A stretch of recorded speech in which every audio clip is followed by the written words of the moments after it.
Hi guys, what's good?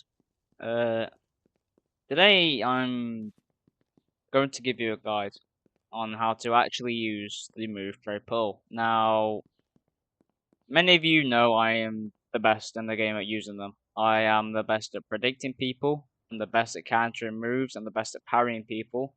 I'm the best at using this Peril move, this one move on this one character, to do anything I need it to do. I am the best in the world at doing it. This move is my specialty.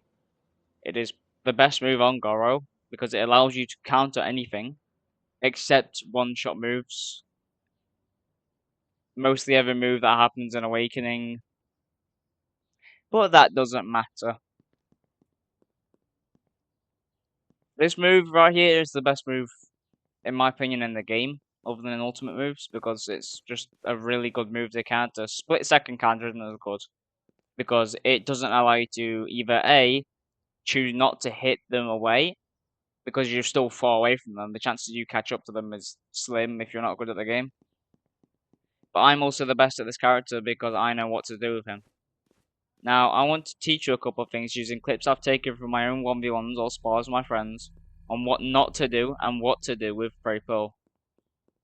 Now, to start off, I want to show you a clip where I used a counter in a way to help myself in a situation where I'm stuck. The clip will go here.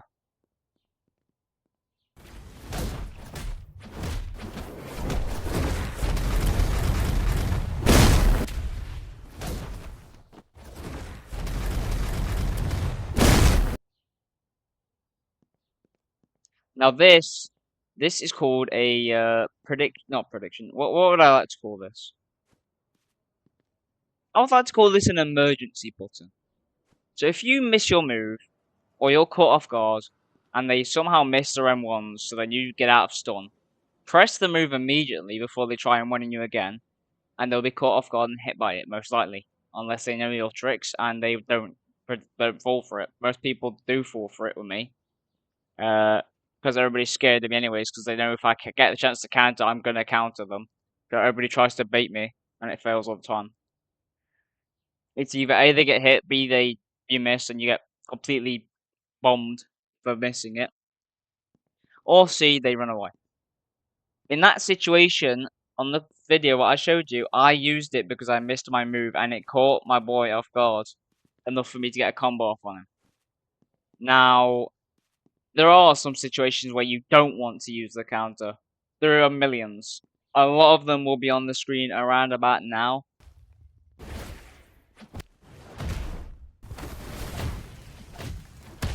Oh,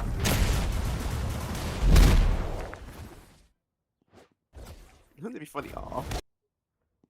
And that's because whenever you try and pray the air, that's the only reason I got this, that's the only reason I ever became good at counters, was because I made one mistake and I prayed the air. Then I became the best at counters because I trained enough to learn. It's because if you pray the air, you're just giving your opponent a way to combo you. And you don't want to do that.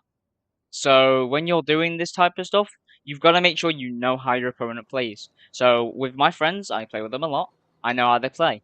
I'll know when to use it because I know how to predict them. If you're playing against an opponent for the first time, don't use prey pulls in a situation where you'll probably get countered for it. Because you don't know how your opponent plays. You will probably mess up.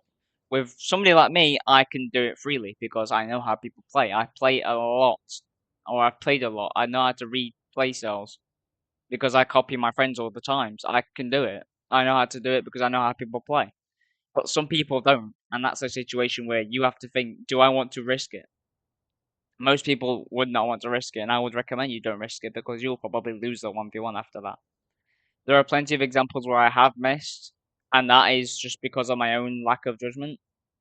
But at the end of the day, not everybody's perfect. I make mistakes, everybody makes mistakes, but I don't make that many mistakes because I am the best at using it. I have the start for maybe half a year now because there's nobody that can use it as good as I can. So if you want advice from me, I could tell you three things now.